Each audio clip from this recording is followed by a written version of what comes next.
Students, आज हमें combination of sales का मिक्स्ड ग्रुपिंग पढ़ना है, अर्थात मिक्स्ड कॉम्बिनेशन भी हम कह सकते हैं। इसमें सीरीज और पैरेलल दोनों रहेंगे। तो आइए देखते हैं। सबसे पहली चीज तो फिगर इसका कैसा बनेगा। पहला सेल हमने दिखाया, इसका इंटरनल रेजिस्टेंस हो गया। सेकंड सेल हो गया। अब इसमें n सेल्स होंगे ईच रो में, प्रत्येक पंक्ति में n सेल्स होंगे। ये आपका nवां सेल है जिसका इंटरनल रेजिस्टेंस स्मॉल r, ये कैपिटल E, EMF हो गया internal resistance R।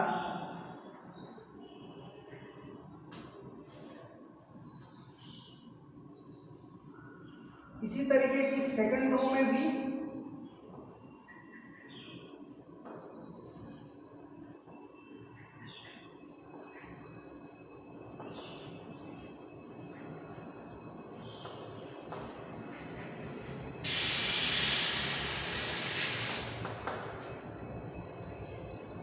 n sales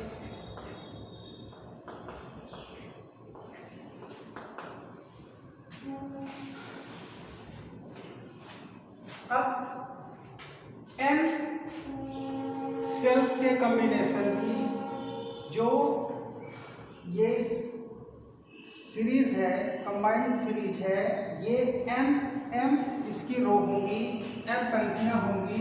ये m पंक्तियां हमने इधर दिखा दिया, m रो। m सीरीज कॉम्बिनेशन के m रो बनेंगे और लास्ट में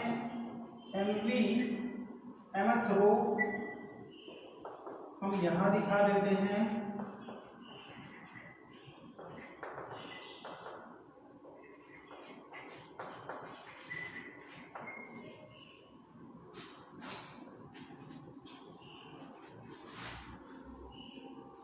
ये n सेल्स का सीरीज कॉम्बिनेशन है फर्स्ट रो में, ये भी n सेल्स का सीरीज कॉम्बिनेशन है।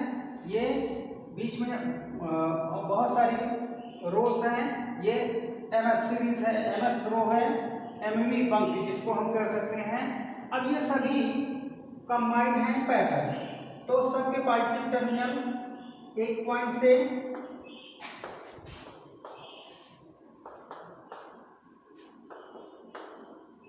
और निगेटिव टर्मिनल एक पॉइंट से जुड़ेंगे।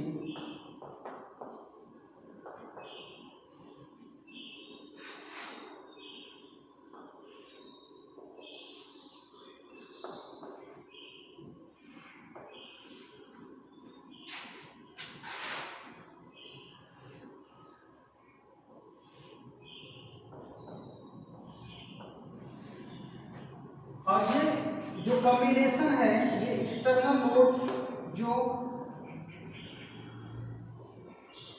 कैपिटल R रेजिस्टेंस का है, इसमें करंट फ्लो करवा रहा है।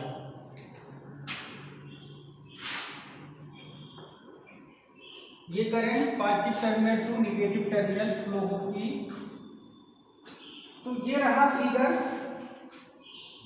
फिगर के बाद अगला जो नेक्स्ट टर्म है वो हमारा है इसका EMF लिखना। Net EMF of this combination.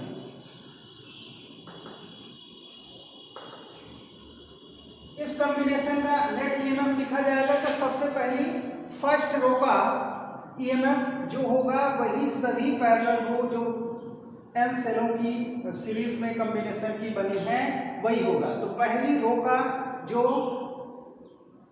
EMF होगा, E सेल का EMF है प्रत्येक का और n सेल है, तो टोटल EMF इसका पहली रो का बन जाएगा Ne, और अन्य जो भी पंक्तियां हैं सबका EMF होगा यानी पैरेलल में है, तो इस कॉम्बिनेशन का नेट EMF हो गया Ne। अब सबसे पहले इंटरनल रेजिस्टेंस देख लेते हैं फर्स्ट रो का।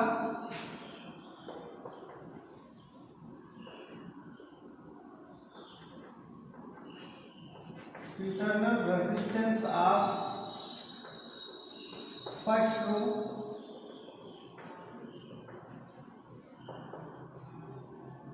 R plus dot dot n times. ये आपने पीछे देखा, R को n बार जोड़ेंगे तो nr, क्योंकि 2 बार जोड़ेंगे तो 2r, 3 टाइम ऐड करेंगे तो 3r, तो इसी तरीके से n टाइम ऐड करने पर nr हो गया। Hence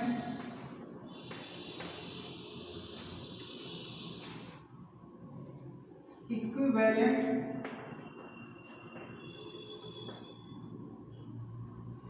internal resistance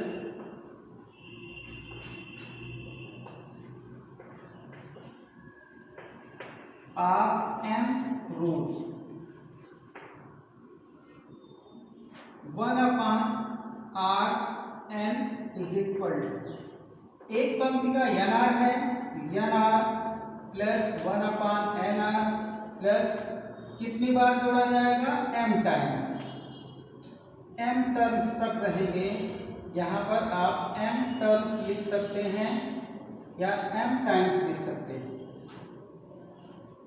ये 1/mr कॉमन लेंगे तो 1 प्लस डॉट डॉट प्लस 1, ये कितने टर्म बनेंगे, m टर्म्स या m टाइम्स।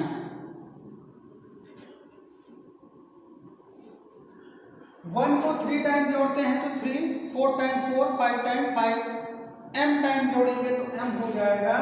तो ये आपका इसका यहां से यहां तक का एडिशन बन गया m/nr, और ये 1/rn लिखा है हमने, या इक्विवेलेंट लिख सकते हैं।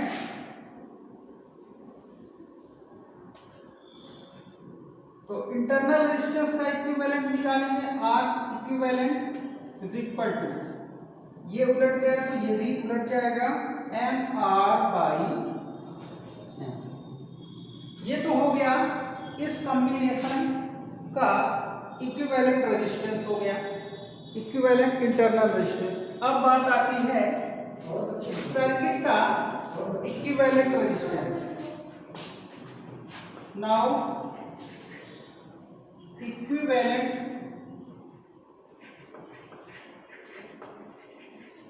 रेजिस्टेंस ऑफ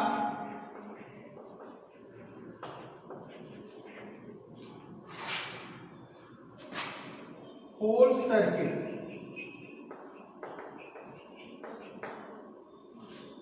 पूरी सर्किट का, अब ये सभी जो सेल कंबाइंड है उसी के इंटरनल रेजिस्टेंस की ये सीरीज में है।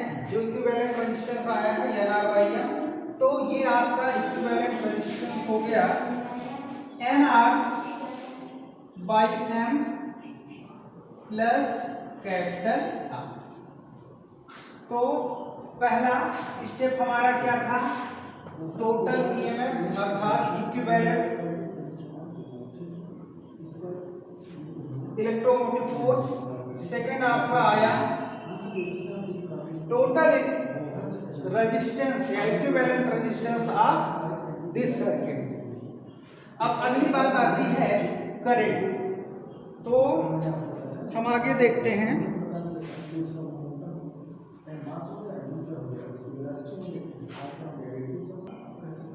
अब हम आगे देखते हैं कि ये कॉम्बिनेशन इस इंटरनल रेजिस्टेंस में, एक्सटर्नल लोड में कितनी करंट भेज रहा है, या यह रेजिस्टेंस या लोड इस कॉम्बिनेशन से कितना करंट ले रहा है। तो current I is equal to net क्या अपान नेट रेजिस्टेंस।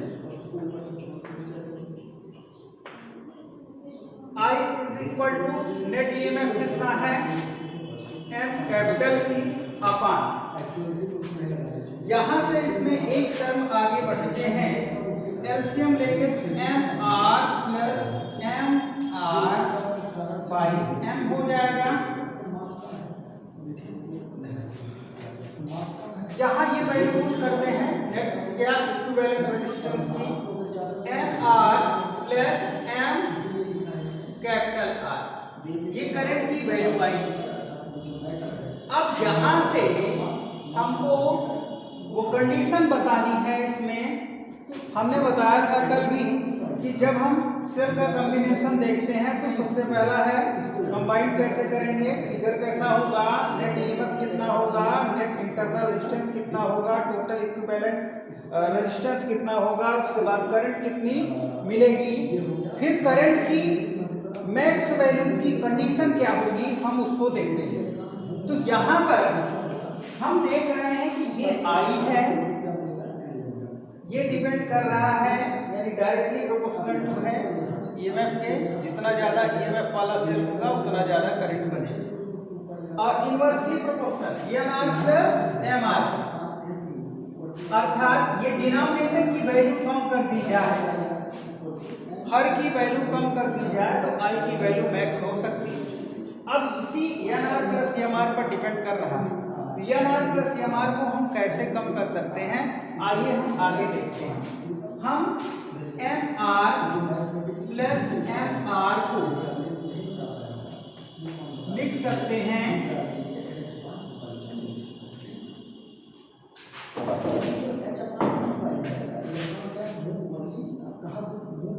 रूट के अंदर एनआर का होल स्क्वायर प्लस रूट के अंदर एमआर का होल स्क्वायर।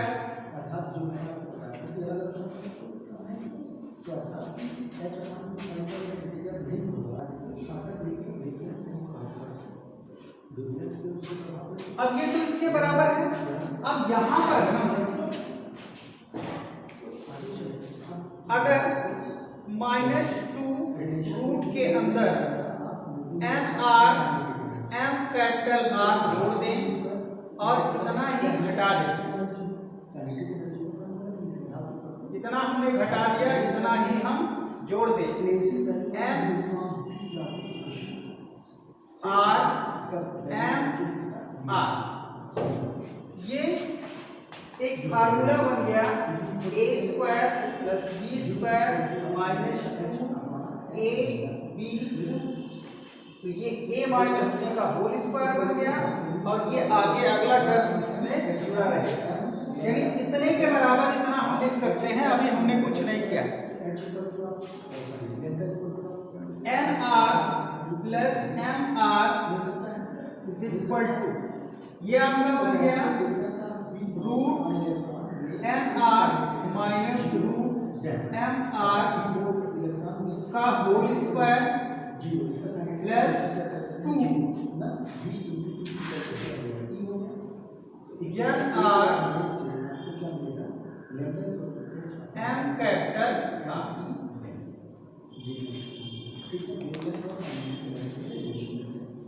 अब ये इसके बराबर है। ये वैल्यू अगर कम होती है तो ये वैल्यू कम होती है। NR N small r plus M capital R is equal to root NR minus root MR का whole square plus 2 root NR plus NR into MR। इस पर डिपेंड कर रहा है, यानी इसमें कोई चेंज होगा तो इसमें चेंज होगा।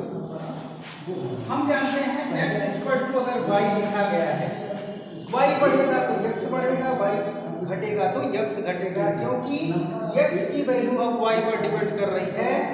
ये वेरी करेगा तो ये वेरी करेगा, ये पॉजिटिव यानी ये बढ़ेगा तो ये बढ़ेगा, ये घटेगा तो ये घटेगा।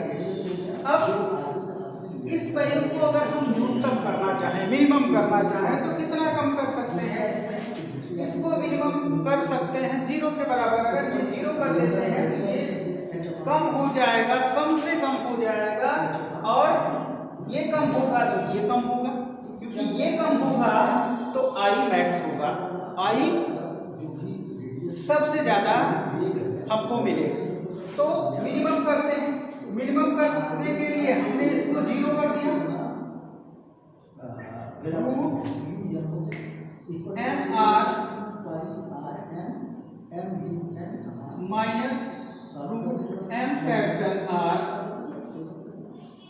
square is equal to 0, therefore nr minus root nr is equal to 0. Square हटा, इधर रूट लगा, 0 का स्क्वायर रूट 0 ही आएगा। इस टर्म को उधर ट्रांसफर करेंगे, पक्षांतर करेंगे तो root N R is equal to root N R squaring both sides.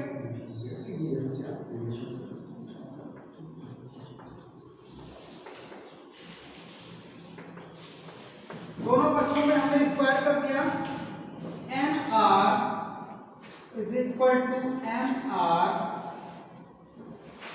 implies that small r is equal to m r by n। Current की मैक्स वैल्यू के लिए हमको एक कंडीशन मिली कि इंटरनल रेजिस्टेंस अगर एम आर बाई एन होगा तो current max होगी। तो ये रही करंट मैक्सिमम करंट हमें पाने के लिए या सर्किट द्वारा ली जाने के लिए लोड द्वारा ये कंडीशन हो गई। अब इसके अकॉर्डिंग आगे हम देखते हैं। अब इसी एक्सप्रेशन को अनदर फॉर्म में भी हम लिख सकते हैं। अनदर फॉर्म में क्या लिखेंगे? अगर हम यहाँ से कैपिटल आर की वैल्यू निकालना चाहें, implies that capital R will be equal to NR by N। तो एक कंडीशन हमको आप इस फॉर्म में भी लिख सकते हैं, इस फॉर्म में। तो हमको एक्सटर्नल रेजिस्टेंस की वैल्यू अगर इंटरनल रेजिस्टेंस के n/m टाइम्स मिलेगी तभी करंट की वैल्यू मैक्सिमम होगी। तो ये यहां से फाइनली हमको मिला। अब हम आगे इसका कंक्लूजन लिख लेते हैं, या फाइनली जो हमें कंडीशन के अकॉर्डिंग मिला है हम उसको नोट कर लेते हैं। तो यहाँ फाइनली हमको मिला है capital R is equal to n small r by m, n r by m। इसके पहले हमने देखा था ये total internal resistance of this combination, अर्थात मिक्स ग्रुपिंग का जो टोटल इंटरनल रेजिस्टेंस आया था वो nr बाई m के बराबर था। और यही जब एक्सटर्नल रेजिस्टेंस के बराबर होगा तो करंट की वैल्यू मैक्सिमम होगी। तो इस प्रकार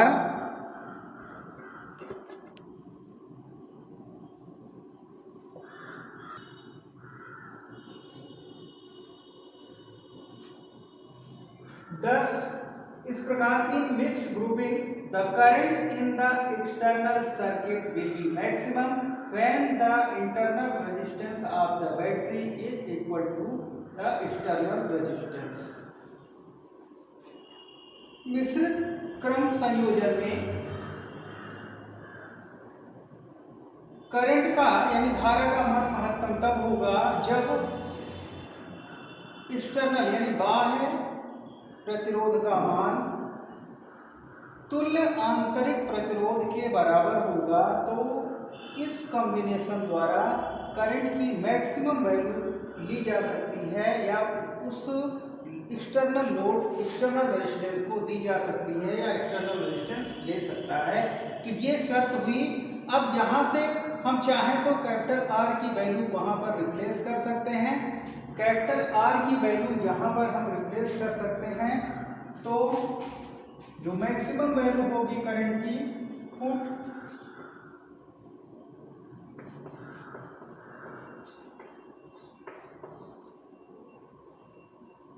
इन equation I is equal to n capital E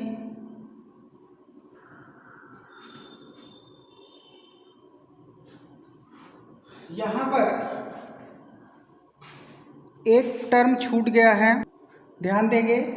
यहाँ पर nr प्लस m आर जब हमने पुट किया तो यहाँ पर बाई एम भी था, ये एम ऊपर चला जाएगा तो यहाँ पर ये हो जाएगा M N E by N R plus M R. m into N means number of total number of cell. अगर n की वैल्यू 3 है अर्थात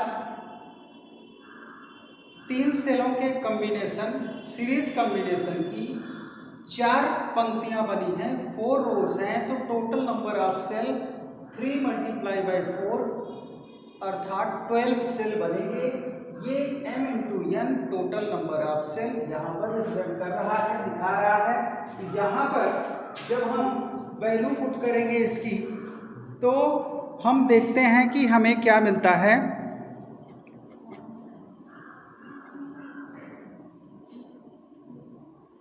यहाँ पर वैल्यू पुट करेंगे तो i इक्वल टू आई की maximum value, max value I M N E upon N small R plus M capital R के स्थान पर हम रख देंगे एम आर बाई एम।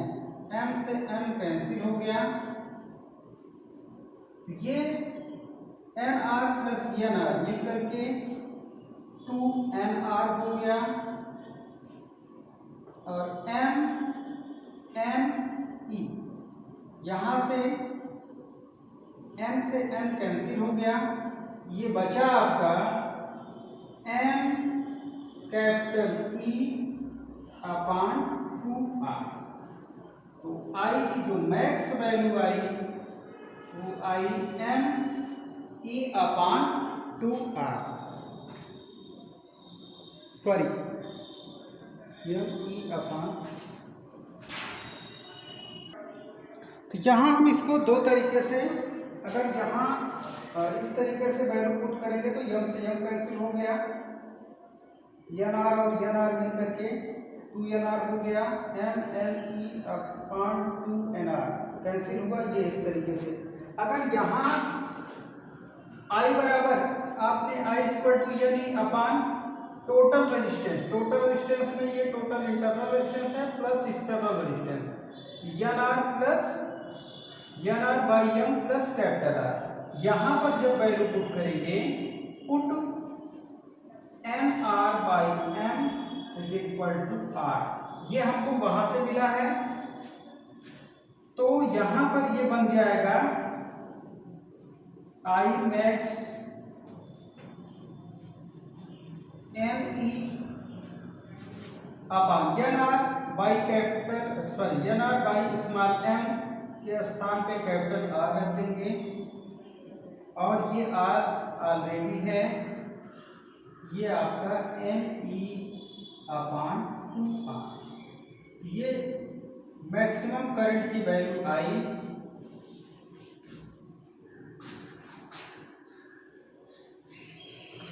ये रहा मिक्स्ड ग्रुपिंग जो सेल का कॉम्बिनेशन है इसका लास्ट। अब हम आगे देखते हैं किरचॉफ्स लॉ। तो किरचॉफ्स लॉ से पहले कुछ पॉइंट्स हैं उनको पहले क्लियर कर लेते हैं। सबसे पहली चीज़ तो किरचॉफ्स लॉ की ज़रूरत क्यों हुई, तो अभी तक इसके पहले हमने हाई स्कूल में सिंपल सर्किट में किसी भी रेजिस्टेंस का करंट निकालना हो, किसी भी ब्रांच का करंट निकालना हो, पोटेंशियल डिफरेंस निकालना हो, किसी भी ब्रांच के अक्रॉस पोटेंशियल डिफरेंस निकालना हो, तो वहाँ हम सिंपल सर्किट में सीधे सीधे हल कर लेते थे। अब यहाँ पर कॉम्प्लेक्स सर्किट में सीधे सीधे हल करना हमारे लिए आसान नहीं होगा, तो उसके लिए हमको किरचॉफ्स लॉ की ज़रूरत पड़ती है। तो सबसे पहली चीज़ किरचॉफ्स लॉ को पढ़ने से पहले हम कुछ पॉइंट्स हैं देख लेते हैं कि क्या है। सबसे पहली चीज़ जंक्शन क्या है, जिसको हम संधि कहते हैं हिंदी में। तो सबसे पहली चीज़ जंक्शन क्या है,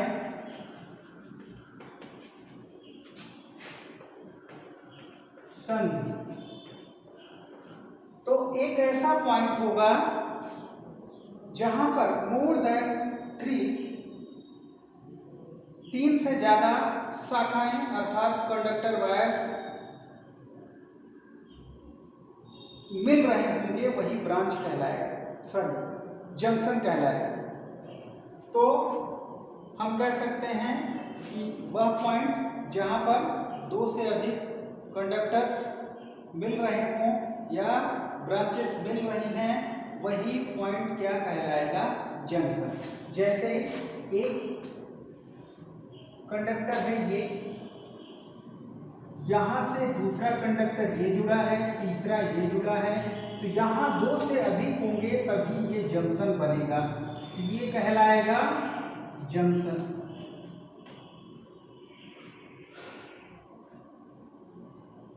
जिसको आप संधि कहते हैं।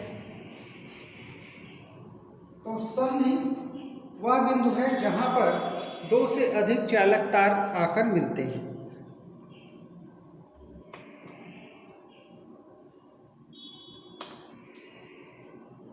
दूसरी बात है ब्रांच। ब्रांच किसे कहते हैं? अब कॉम्प्लेक्स सर्किट में आपको कई इस तरीके का मिलेगा। ये एक सेल है, ये रेजिस्टेंस लगा हुआ है, ये एक रेजिस्टेंस है, ये दूसरा सेल लगा हुआ है। तो इसमें इसका ईएमएफ दिया रहेगा, रेजिस्टेंस दिया रहेगा E1, ये R1, R2, R3, इसका ईएमएफ है E2। ब्रांच के लिए अब यहाँ पर जंक्शन कहाँ बन रहा है, इस फिगर में हम सबसे पहली चीज ये देखते हैं। यहाँ पर ये दो ब्रांच या दो कंडक्टर आकर मिल रहे हैं, तो ये ब्रांच नहीं है। हमने कहा है, सॉरी जंक्शन नहीं है। ये जंक्शन तब होगा जब यहाँ पर दो से अधिक हो। तो यहाँ दो से अधिक नहीं है, यहाँ भी नहीं है, यहाँ भी नहीं है, यहाँ भी नहीं है। यहाँ इस पॉइंट पर हम देख रहे हैं एक इधर गया है, एक इधर आया है, एक इधर आया है।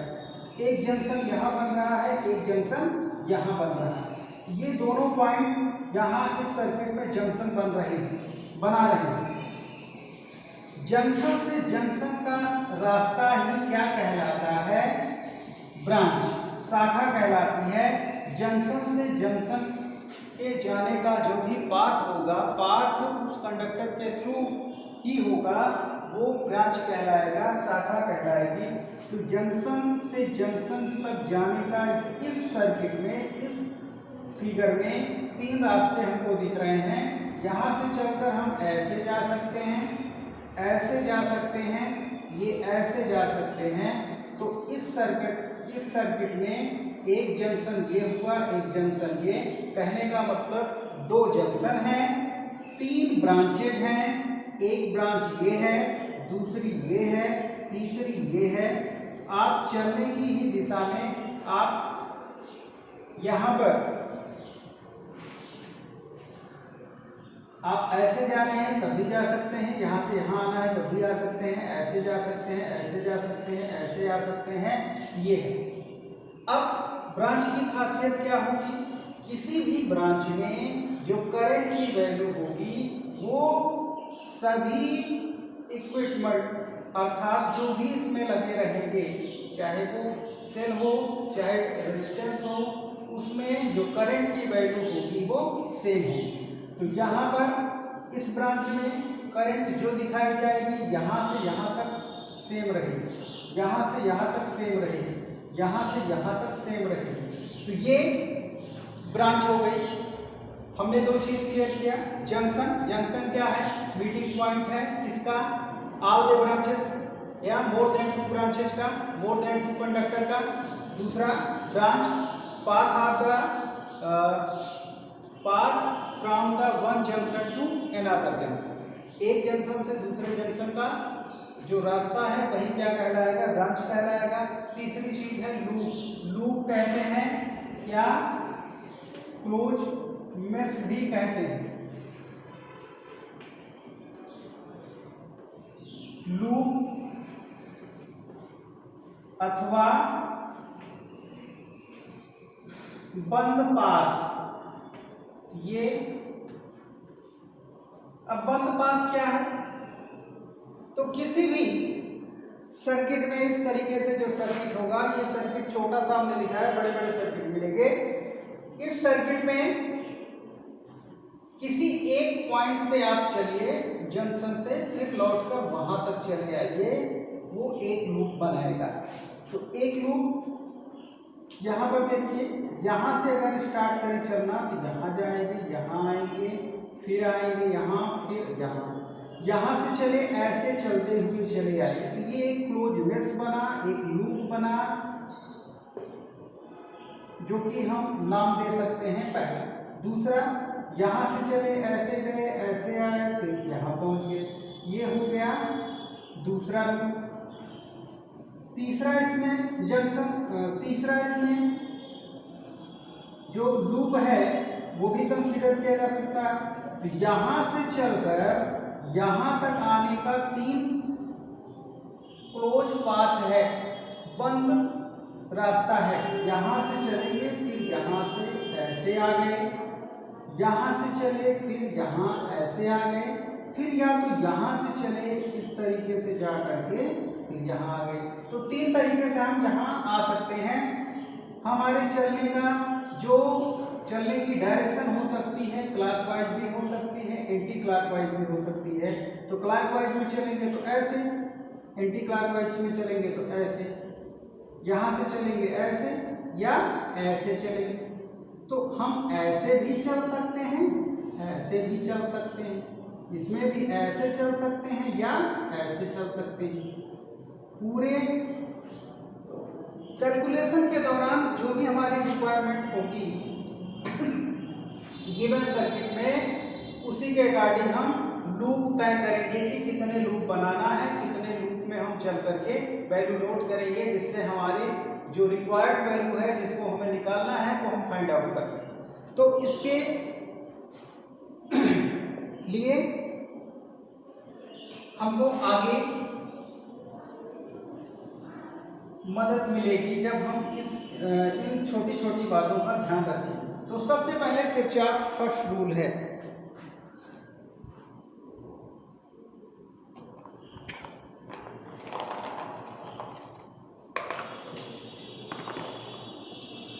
तो सबसे पहली चीज Kirchhoff first rule, first rule कहिए या फर्स्ट लॉ कहिए, फर्स्ट लॉ, इसे जंक्शन रूल्स भी कहते हैं।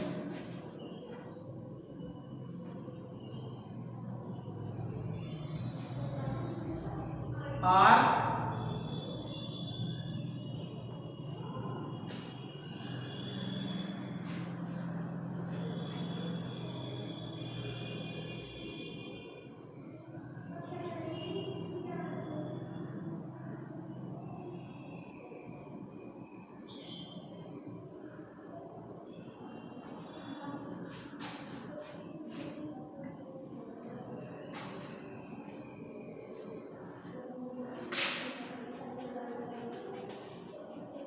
Current rule.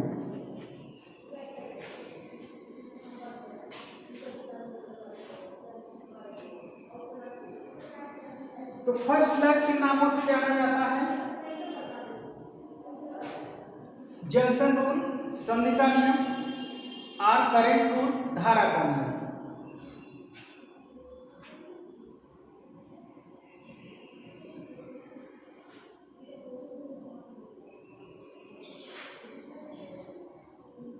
अब ये रूल कहता क्या है? अकॉर्डिंग टू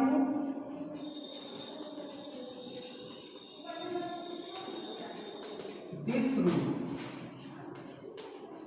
शॉर्ट फॉर्म में इसको हम के एफ एल भी कहते हैं, Kirchhoff first law, Kirchhoff first law. ये शॉर्ट फॉर्म में first law, junction rule, current rule, ये सभी रूल्स के नाम से जाना जाता है। अकॉर्डिंग टू दिस रूल या this law,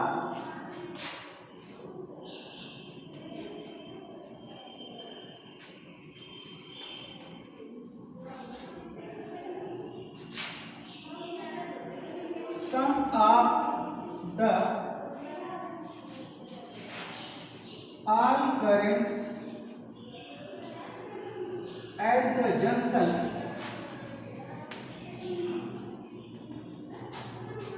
is equal to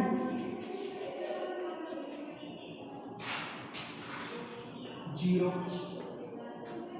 अर्थात किसी भी संधि पर मिलने वाली सभी धाराओं का जो बीजगणितीय होता है वो जीरो होता है। आप ऐसे भी लिख सकते हैं, algebraic sum of the all currents at the junction is equal to zero, that is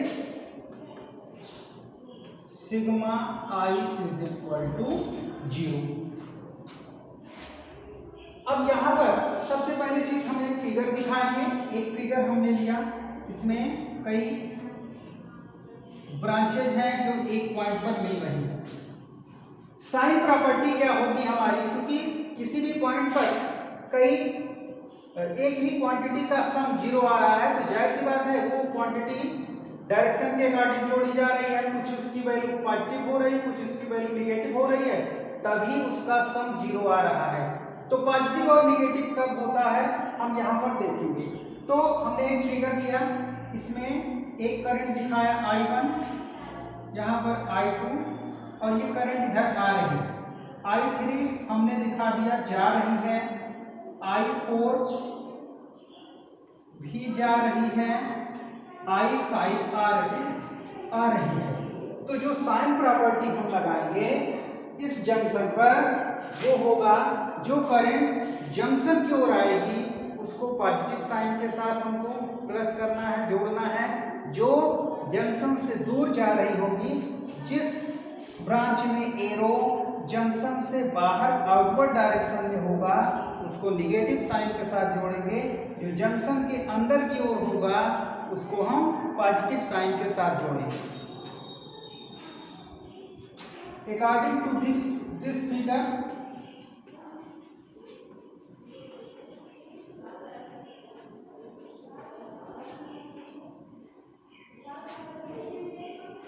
applying KFL, sign property हमने बताया कि जो जंक्शन की ओर आ रहा है उसको पॉजिटिव, तो I1 करंट पॉजिटिव लिखी जाएगी, I2 करंट भी पॉजिटिव लिखी जाएगी क्योंकि सम करना है सबको, और I3 करंट निगेटिव लिखी जाएगी क्योंकि जंक्शन से जाने का रास्ता, ये जाने की दिशा को रिप्रेजेंट कर रहा है, जंक्शन से ये करंट जा रही है। I4 भी माइनस लिखा जाएगा क्योंकि ये जंक्शन से दूर जा रही है।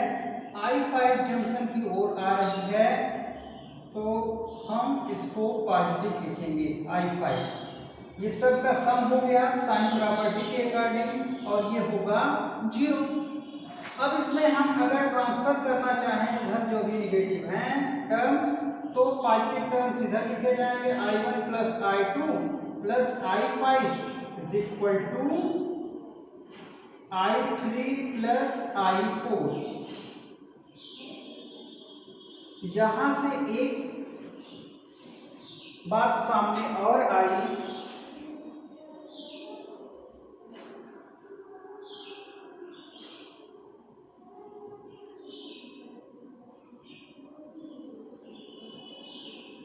कि जंक्शन की ओर आने वाली धाराओं का योग बराबर जंक्शन से दूर जाने वाली धाराओं की योग, यानी सम of all the currents coming to the junction will be equal to sum of all the current going from the junction या away from the junction। Junction की ओर आने वाली जो करंट है उसका योग जंक्शन से दूर जाने वाली करंट के योग के बराबर है। अब यहाँ पर ये किरचॉफ फर्स्ट लॉ किस फिजिकल क्वांटिटी के कंजर्वेशन लॉ को फॉलो करता है, हम इसको देखते हैं। अब ध्यान देंगे, जो भी करंट्स इधर आ रही है वो चार्जेस के मूव करने के कारण आ रही है। तो जो भी चार्जेस यहाँ आएंगे इससे इससे इससे इससे इससे और इससे, यानी I1 और I2 और I5 करंट बन रही है चार्जेस के आने पर। तो जितने चार्जेस इधर आएंगे जंक्शन को, उतने ही जंक्शन से दूर जाएंगे, क्योंकि जंक्शन पर कोई चार्जेस स्टोरेज डिवाइस नहीं लगी है। कोई भी यहाँ पर चार्जेस को इकट्ठा करने के लिए स्टोरेज नहीं है कि यहाँ से ये चार्जेस आएंगे और यहाँ स्टोर हो जाएंगे। जितने चार्जेस आएंगे उसी के अकॉर्डिंग करंट बनेगी, वही चार्जेस इस जंक्शन से दूर जाएंगे। तो Kirchhoff first law depends upon law of conservation of charge. Kirchhoff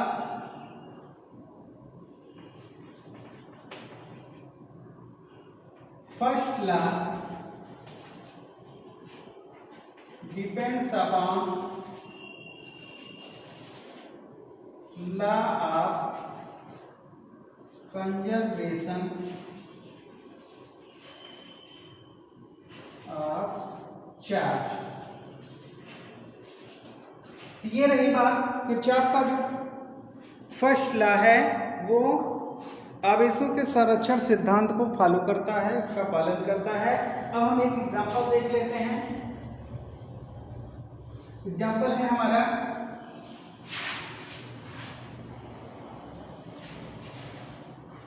एक जंक्शन पर, ये